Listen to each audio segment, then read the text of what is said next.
Hello, hello, hello, hello, hello. Good evening. At least it's evening where I am in Michigan, 7 o'clock EST on Monday. My name is Darren Woods, President of 365 Christ Centered Leadership, and I want to welcome you to today's live stream, which is part of the ongoing series of navigating church culture and leadership. And so today we're going to be talking about the topic of replacing dumb goals with smart goals. Dumb goals with smart goals. Now, you might be thinking already, wait a minute, did he just insult me? Dumb goal. What are you talking about? Well, stick with me. We're going to get there. We got a lot of ground to cover on today, and I'm so happy that you here with me live. If you happen to be live, and if you happen to be viewing after the live stream, welcome, welcome, welcome to you as well. I'm going to respond to each and every one of your comments, obviously live, but also if you post comments, so you have questions on Facebook as well as on the YouTube channel, even after the recording, I'm going to reply to each and every one of those comments. I absolutely positively pinky swear that I will do so.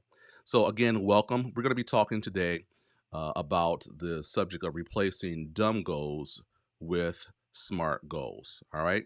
And one of the things I want to say up front is as we're going through the live stream, I'm going to make this as interactive as I possibly can. If you have a comment that you want to shout out, feel free to do so. If you have a particular question, I'm going to ask that you start that question with the letter Q, and that will help me be able to distinguish a question from a comment. And I'm going to get to as many of the comments or questions, I should say, as I possibly can on today. So, really looking forward to what we're going to be doing on today. All right. So, so let's get started here, shall we? So again, we're talking about this idea of replacing dumb goals with smart goals, and I have to tell you, I do have a couple confessions to make. Right, I do have basically three confessions that I want to make to you in terms of what it means when we say um, dumb goals. Okay, so the first confession to make is the fact that hopefully, if you haven't picked up on already, the idea of dumb goals, like DUMB, all caps, is an acronym. So I don't want you to take it personally. And of course, when someone says don't take it personally, usually people are taking it personally. But I genuinely don't want you to take this personally in terms of calling you dumb, or the person who wrote the goals dumb, or anyone that you know as dumb. That's not my intent whatsoever. The second confession to make is, and it's related to the first, this is not based upon intelligence. I'm not calling anyone stupid, unintelligent, knucklehead, a moron, anything like that. Dumb is an acronym that we'll be talking quite a bit about, because on the flip side, we're also going to be talking about the acronym of SMART, as in making SMART goals for your church or church ministries. And the third is this idea of having dumb goals, writing dumb goals, or hearing these dumb goals is not new. I'm going to be completely transparent with you. There are times where I write some really dumb goals, but then I think to myself, how can I change them? How can I update them to make them smart? Okay, so again, just some confessions that I want to give to you about dumb goals versus what we're going to talk about a little later, smart goals. Okay. All right. So, what I want to do first is to talk about what are some of the common dumb goals, if you will, that are actually very prevalent, and specifically, I'm referring to um, dumb goals that are common in church ministries, but this can also be something that's applicable in your everyday life, even outside of the world of the church. But I'm focusing particularly with regard to some, again, very common dumb goals that are a part of churches. All right, so bear with me. All right, so um, let me know if any one of these three goals is something that you either have written or have heard about, in your churches, in your organizations, in your individual church ministries. And they're not ranked in any particular order. And there are more than these, but I think these are some that tend to be a little common. Common goal, dumb goal number one, um, to raise money. Anyone hear that before? Familiar with that? Raise a hand there. Let me know. Shout it out. Give me an idea what's going on here. I'm going to open this up here a little bit to see some additional comments here. All right. All right. Okay. What about this one? To share the gospel. Anyone Anyone familiar with that one? Anyone heard that one before? To share the gospel. Again, that is a dumb goal. And again, we're going to talk about why it is a dumb goal, right? Or how about this third one? To increase church website viewers. Okay. All right. Now, now that we've identified three that I think are dumb goals that people write in churches, and again, if I seem to be a broken record, I am, because we're going to talk about this acronym of dumb goals. All right, so let's talk in more detail about it. What are we really getting at when we say um, these goals? So we're going to be talking about the characteristics of dumb goals. All right, here we go. Number one, and I told you before that dumb is an acronym, and here we go. Um, dumb goals. The D stands for disorganized. Stands for disorganized. If you're writing a goal or goals that are completely disconnected from your church's vision statement, from your church's mission statement, from any particular area of ministry within your church, it's disorganized. It's not connected to anything. You may feel it's important, and it may be a very important topic. It may be something that needs to be addressed in one way, one shape or another, but it's not connected, or it's not clear how it's connected. So it's disorganized. All right. So the U is unmeasurable. All right. Dumb goals are goals that are unmeasurable. In other words, what are some specific quantitative data, numbers driven, as well as qualitative, more or less behavior driven, that are specific to your goal? Or is it left fairly open ended for anyone to try to figure out what is meant? And that doesn't mean it's a either or, it's a both then. There are times where goals can be both qualitative as well as quantitative. All right.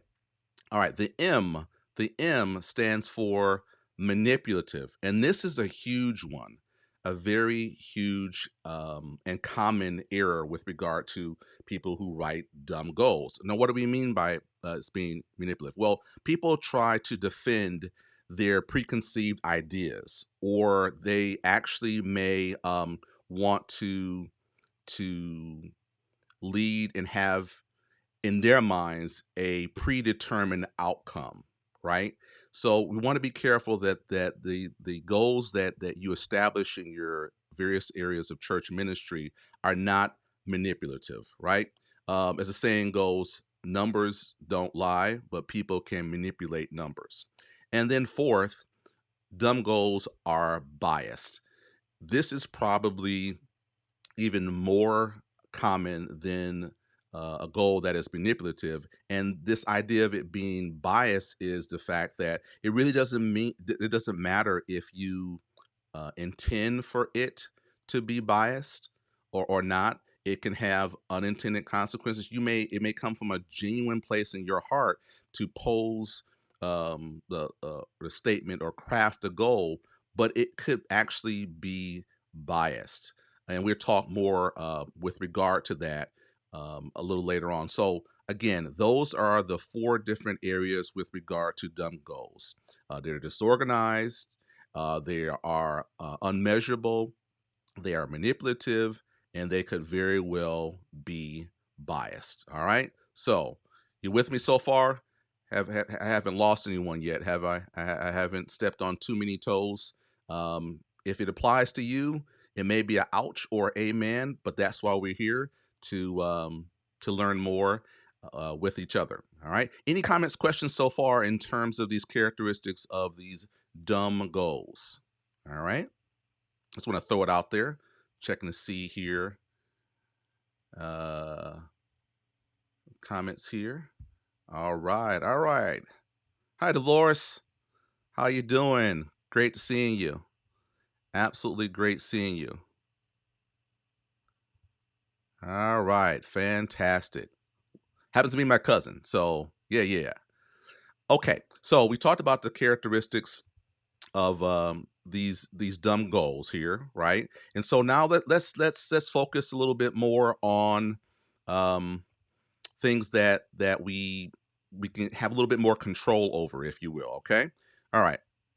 So I need to have some clarifications about some of the dumb goals, if you will, and I want to focus particularly on the last two letters dealing with manipulative and bias because these are huge. Okay. All right.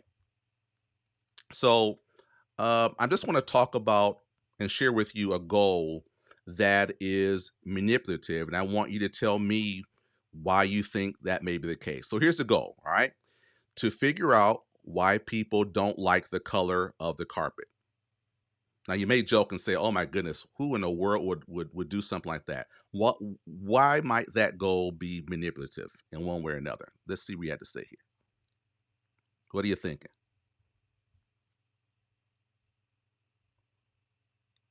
Take a look at the comments here.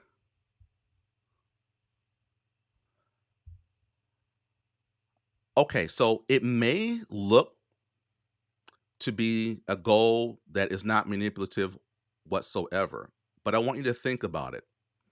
It is to figure out why people don't like the color of the carpet. That presupposes a number of different things here. Uh, yellow. All right, let's see here. We got some comments coming in. Great, fantastic. Uh, all right. Yep. Absolutely. Okay. So Dolores says yellow. Okay. All right. Marnie, it assumes that people don't like the carpet. Absolutely. That is definitely one of the reasons why that is. And I'm gonna go in here real quick here. I'm gonna change the color here of those comments because I'm not liking how that's showing up. I'm gonna make that these comments white here so it can pop out a little bit better here. Okay, there we go. There we go. Yeah, you're absolutely right. It does in fact assume that people don't like that particular color. Yep, so you're absolutely right there. Um, and even more so than that as well. One of the other things that's important to keep in mind is it appears to be somewhat, well, not somewhat, passive aggressive, right? I mean, have you ever? I don't know about you. I can only talk about myself because I don't want to talk about other people or lie on them. But there are some times where I'm kind of having maybe alternative thoughts about the goal, right? And may not necessarily hide my manipulative side. It doesn't happen often, like once every 25 years, I promise. Pinky swear, right? All right. So we talked about a goal that has an element of being manipulative. Let's talk about one that is biased. And again, when you talk about bias, it's something that could be intentional or unintentional. All right, here we go with this one. Here's a dumb goal that definitely has some bias in it. To determine the number of people who use Instagram by sending a Google survey to members for completion by June the 15th. What can possibly be wrong with that? What do you think in terms of some bias there in terms of that goal?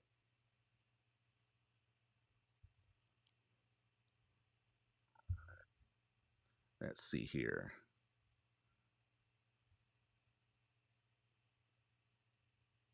All right. Looks like some people are thinking about it. All right. So you want me to give you a hint? Like one thing, right? So to determine the number of people who use Instagram, that is a bias because you're already, oh, okay, hold on a second. I got you. I see what you're doing. I'm picking up what you're laying down. All right, Marty says, yep, not everyone is familiar with Google surveys. Absolutely. Not only that, not only are people perhaps not familiar with Google surveys, they may not know how to access the Google survey. That assumes, unless the settings, it's more technical, but unless the settings are set up for anyone can view it, assumes people have a Gmail account. All right. Let's see. Hey, cuz, how you doing? Great to see you, Ralph. Yeah, so it does in fact assume that. But there's another bias too, and this is an implicit bias as well. It seems pretty straightforward, and actually, it's kind of one characteristic that teeters on the SMART goals we're going to talk about. At least there is an anticipated date for completion of the survey. It's not, whenever you get a chance to, or sometime between January and December. It does say June 15th. But here's the thing: how many people are going to respond to this survey, even if they have an Instagram account and even if they know how to use a Google survey? In other words, you may not get an accurate number because by only focusing on people who use Instagram, you're now shrinking your pool of respondents from here to here. And then you're shrinking it from those who may have Instagram to those who respond to the Google survey. So you're going from here to here. And then you also have to consider the fact that maybe not everyone is going to respond to the survey. So you actually may end up getting some data that's a false positive. If you're old enough to remember telephones, not cell phones, like telephones, the old landlines, the whole rotary, got to dial the numbers and stuff like that. Or if you're really, really, really, really, really had extra money in your pocket, you had those push buttons, etc. It goes back to the days when people would have surveys, and the surveys for telemarketing were only based upon people who were contacted by phone. And so 90% of those contacted said X, Y, and Z. Well, what about the people who don't have telephones? What about the people who weren't present when the phone call was made by the telemarketer? What about people who listened to the voicemail but didn't respond? So all of these components are something that are part of the biased component of dumb goals. Okay. All right. So you're still with me again. Um, we're not. Oops. Let's see here. All right. I'm gonna remove a couple comments here, and I'm gonna go to a different screen here just a second. So I'm pulling up some comments from before here. Um, So we talked about dumb goals quite a bit so far, and I hope at this particular point I wet your whistle a little bit. Again, we're saying that these dumb goals are goals that are disorganized, that are unmeasurable, that are manipulative, and or are biased. Right. So that's it. That's the session. You know how to identify dumb goals, and you can pat yourself on the back, you high five each other, and say, "Yep, I know how to tell a dumb goal." Right? That's it. Live stream's over. Right? Nope, not at all. So what we're gonna do now is we're gonna go back to those three dumb goals we talked about earlier, and just a quick reminder what those three goals, these three dumb goals are. We talked about to raise money, to share the gospel, and to increase church website visitors. So we're going to now talk about what are some characteristics, what's going on with regard to SMART goals, and then what can be done to change those dumb goals to SMART goals. All right. Okay. So again, we're going to be looking at changing these dumb goals to SMART goals. I'm hoping your response is ouch or amen, because hey, this is something that's important to know how to tell the difference between, etc. All right. So what does it take to do that? What are we talking about? Okay. So let's look back at the first dumb goal that we set, that we identify, to raise money. Okay. What can we do to make this a SMART goal? Well, that's the after. But let's talk a little bit about what are some of the characteristics of SMART goals. I kind of forgot that part. I got skipped over. I was so excited about it. So, some characteristics of SMART goals. All right, here we go. Another acronym. So, don't feel like somehow or another you were dumb earlier, but now you're smart. We're talking about dumb goals that are now becoming SMART goals. So, quite a few of you may be familiar with this acronym.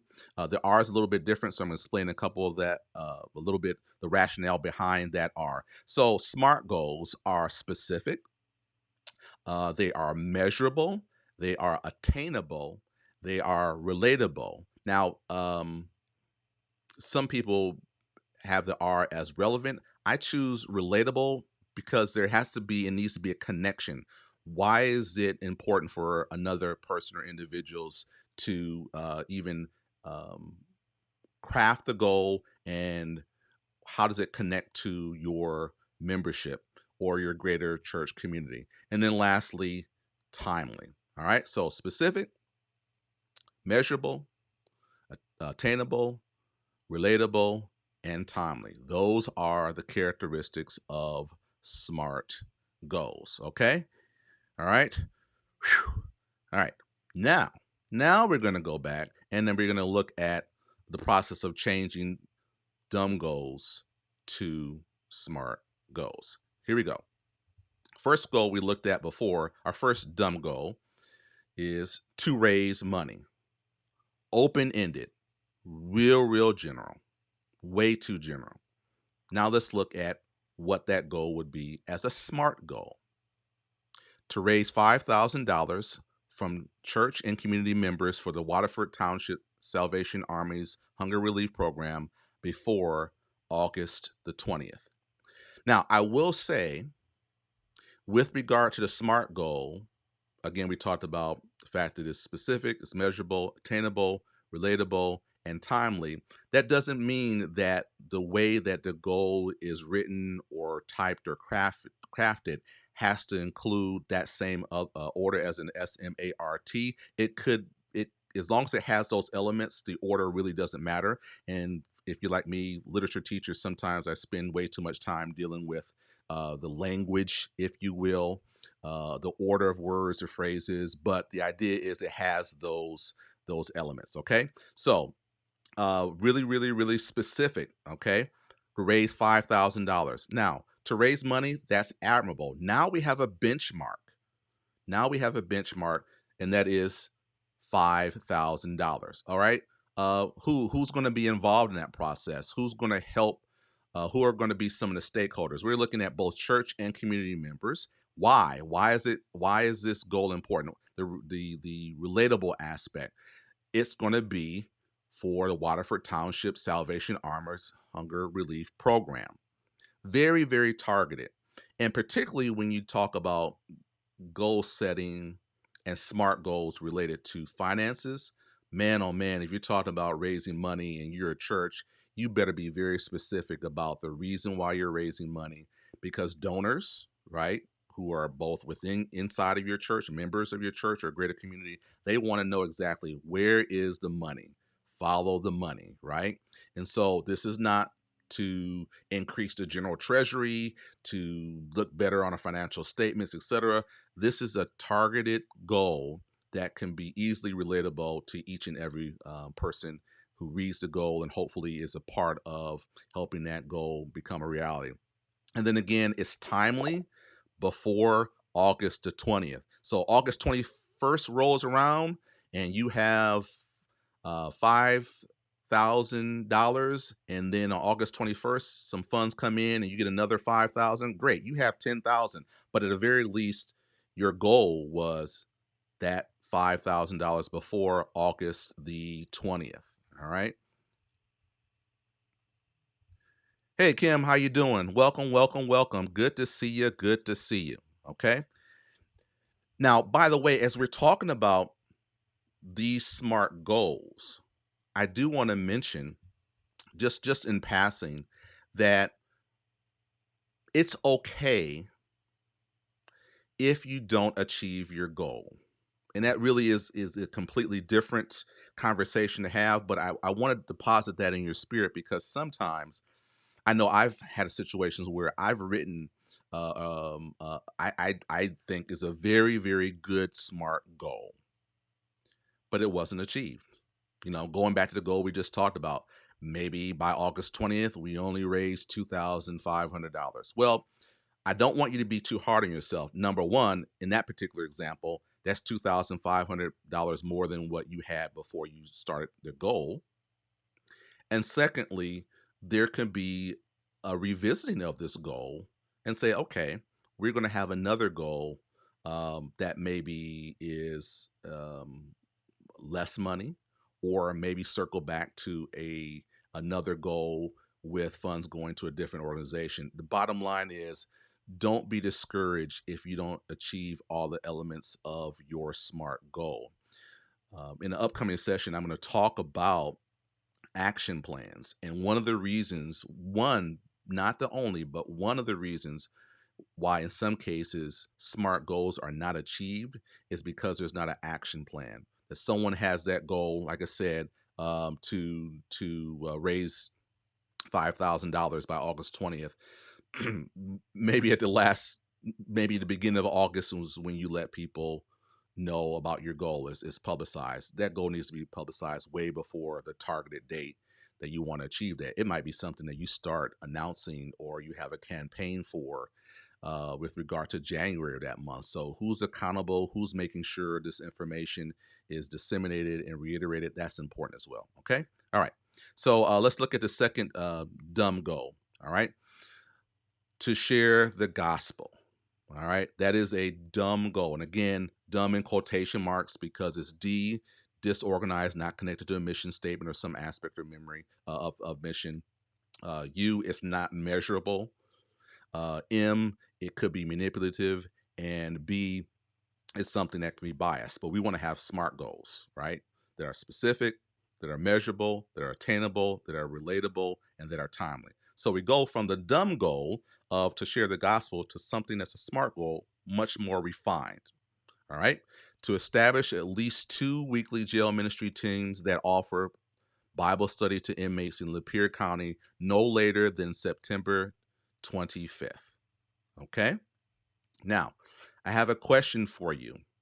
What part of that SMART goal refers to timely, something that is timely? What part refers to something that's timely?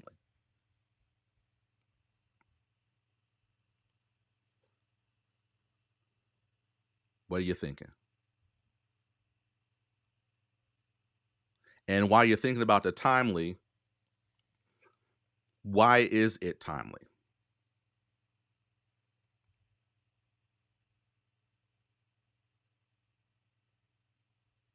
Okay.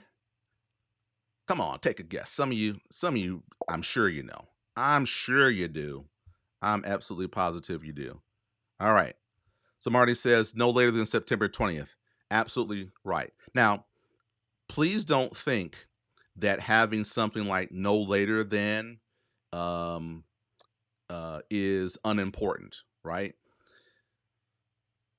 That's another way of saying by or on September 20th, etc. But the idea is, again, with the action plan specifically, you're constantly monitoring what's going on. In other words, I would hope that people aren't waiting until September the 19th or the 20th to look back on the goal to see if it's achieved or not. All right. It's very, very specific too, right? It's talking about establishing at least 2 teams. And so that involves some commitment, right? It's not gonna be just one person. Not gonna be just one person. Absolutely right, Dolores. No later than September. No later than September. Absolutely. And also keep in mind it's very relatable in a sense. Now I happen to live in Michigan, Oakland County, but even a reference to Lapeer County. So now it's not just a broad jail ministry establishes jail ministry somewhere at some time in some place somehow. It's targeted to Lapeer County. So perhaps members of your church who live in the Lapeer County may be more apt and have more buy-in. It doesn't necessarily have to be the case, but certainly that's a whole lot different than simply saying establishing it somewhere in the state of Michigan, for instance. Okay. All right. Let's look at the third conversion of a dumb goal. So the third dumb goal we talked about before is to increase church website viewers.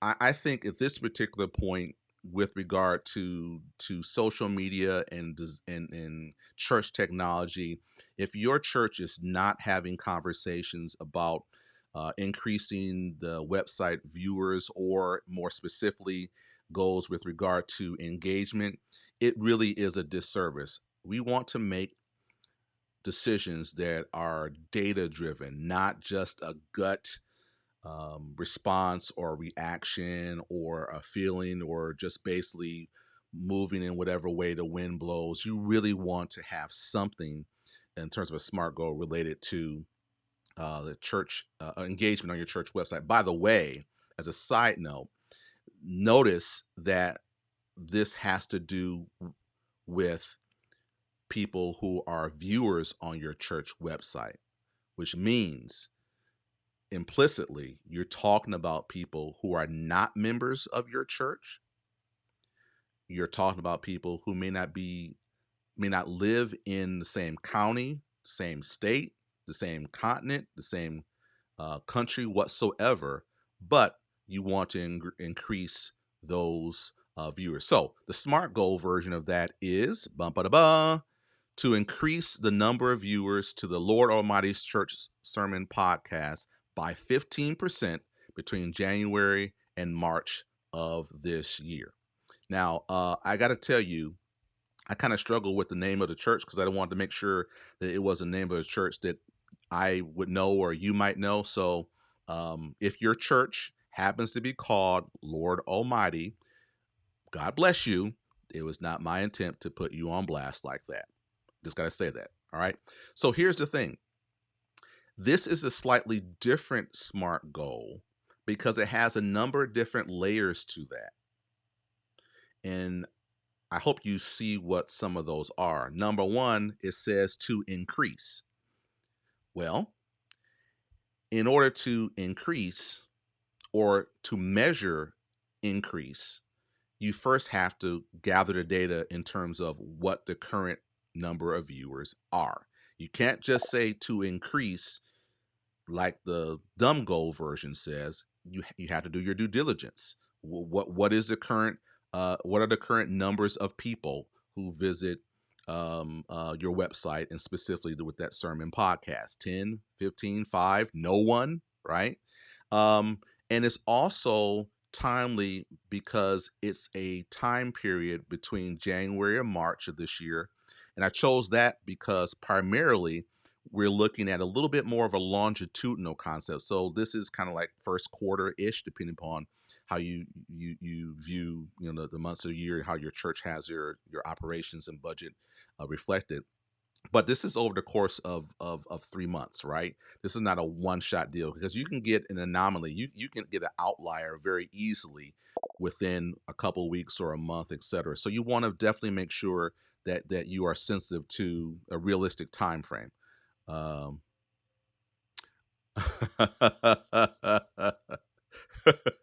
yeah, yeah, yeah. That could happen. Hey, Kim. We're all in this. We're all on the struggle bus when it comes to this. In one way, shape, or form. So you're definitely not alone.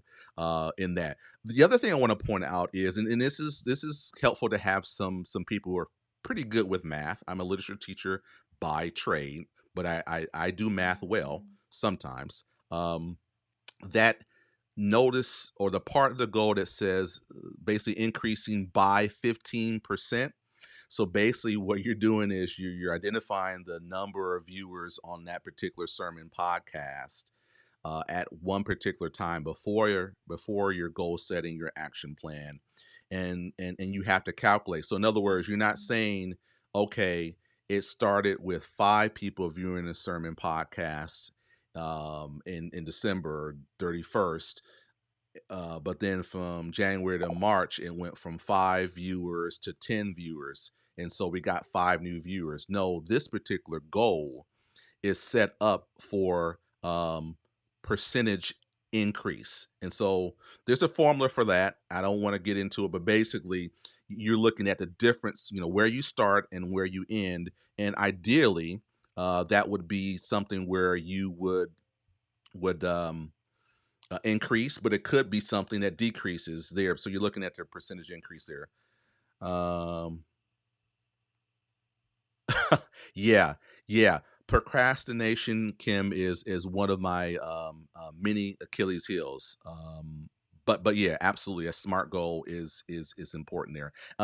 Actually, anecdotally, I'm going to share something with y'all, because that kind of reminds me of something too. So again, this increase, the intent is to have a consistent increase and you can dig even deeper if you want to look at the average monthly viewers, etc.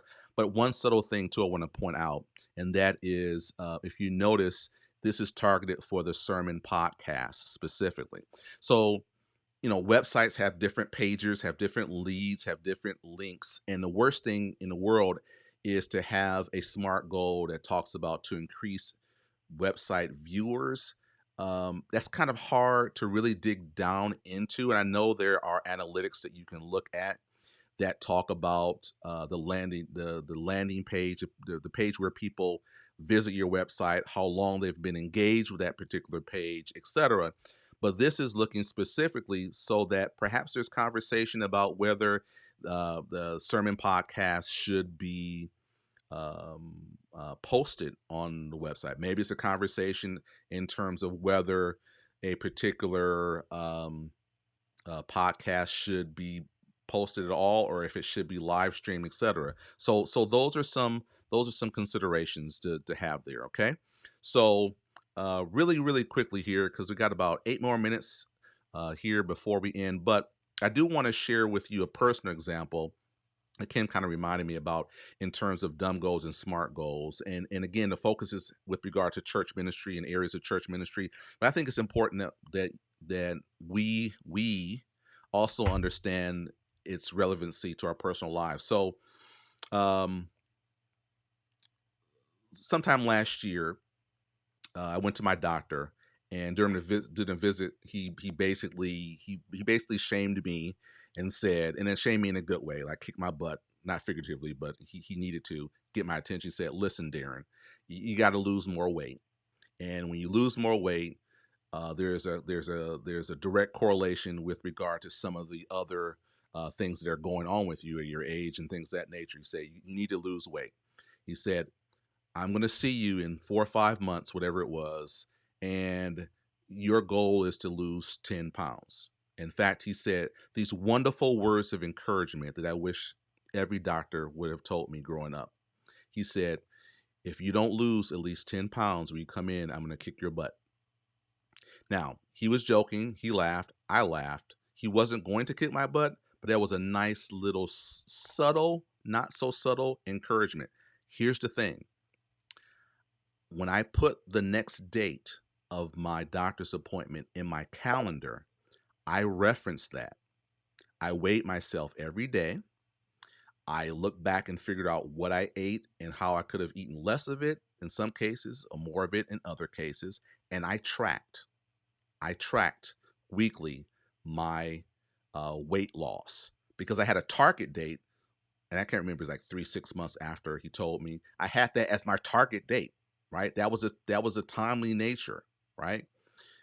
Well, praise God, not only did I lose the 10 pounds, I lost a total of 16 pounds because I had that smart goal, right? Yay, me, fantastic. But I'm somewhat of a hypocrite and then really follow the smart goal thing, because he said, "Next time I see you, I want you to have lost even more weight." Okay, here's the problem: I didn't have my smart goal right. And the next time I visited him, rather than having lost weight, I gained 5 pounds. So, dumb goal, smart goal. I'm just saying, right? Okay. By the way,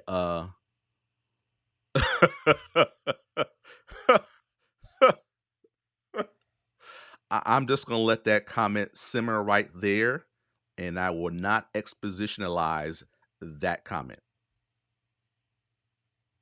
Not gonna let me do it. Nope. Okay, that happened. Okay. Little tongue in cheek, but serious. So, I mean, hey, SMART goals should impact every aspect of our lives, not just limited to church stuff as well. Okay, so here's what I want to do. I want to quickly do a summary comparison of our dumb goals to SMART goals, right? Just kind of recap a couple things. Okay, here we go. So, dumb goals are disorganized, they are unmeasurable, they are manipulative, and they are often biased, right? Smart goals, in contrast, smart goals specific, measurable, attainable, relatable, and timely. Okay, so that's like the big takeaway here with regard to the dumb goals versus the smart goals. Now, as I often say, I really want you to take to heart some things we've talked about tonight because it has a tremendous impact on your church ministry. It will make your church ministry areas way more effective, less frustrating, less time consuming, or even, I would dare say, more focused because, again, the SMART goals are a means through which you can have that dialogue with your church and its community to really have a positive impact on a number of people's lives that can connect to and relate to both the spiritual as well as the non-spiritual, but all of them will go together in one way, shape, or form. Okay. So, a couple parting thoughts here, and then we're going to be heading out. We got 3 minutes left, according to my clock, and my desired goal is for this to be 45 minutes and cut it off then, unless you want to hang out and do more stuff. But I got bills and stuff to pay, and we're going to do a couple quick things here. All right, so I do want to point out a couple of things to you. You can see it on the screen there. This session is a part, as I mentioned earlier at the beginning, is a part of the ongoing series involving navigating church culture and leadership. All right. um, I have a website, courses.365 christcenteredleadership.com. You see it on your screen there, and on that website I have a number of different resources that are both free as well as, I think, very affordable, that really talk about topics such as these in more detail. There's there are two courses I have on there now as part of this video courses and series on how to avoid messy Bible study. In part one, what is the Bible? We're going to be adding more to the courses. And just recently, I have a ebook on the website dealing with the five solas, or why the five solas of the Protestant Reformation matter to Christians. So I encourage you to visit that particular website, and I really appreciate your support of that, and share it with other people. And in addition, really, really quickly, I also want you, if you like this session, if you like this Facebook, I appreciate it if you can like it and share it with your friends. Tomorrow, this session will be available on YouTube as well. So if you're watching on YouTube, if you can like and subscribe, I would definitely appreciate it. The goal is for us to have these Facebook Live sessions the second and fourth Mondays of the month. And so our next session will be on the 26th, 16th, 23rd of May. Oh, thanks, Shapri. I appreciate it. Appreciate the support there. Absolutely. Absolutely. All right. Well, our time is up. It is, according to my computer clock, 7:45.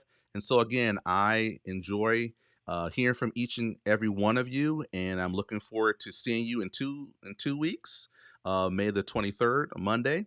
And I won't tell you the topic yet, but if you subscribe to my Facebook consultation group, which is 365 um, Church Consultation, I will give you a little bit more information, and I will give you some hints as well. So if you're on Facebook right now, There's a group page.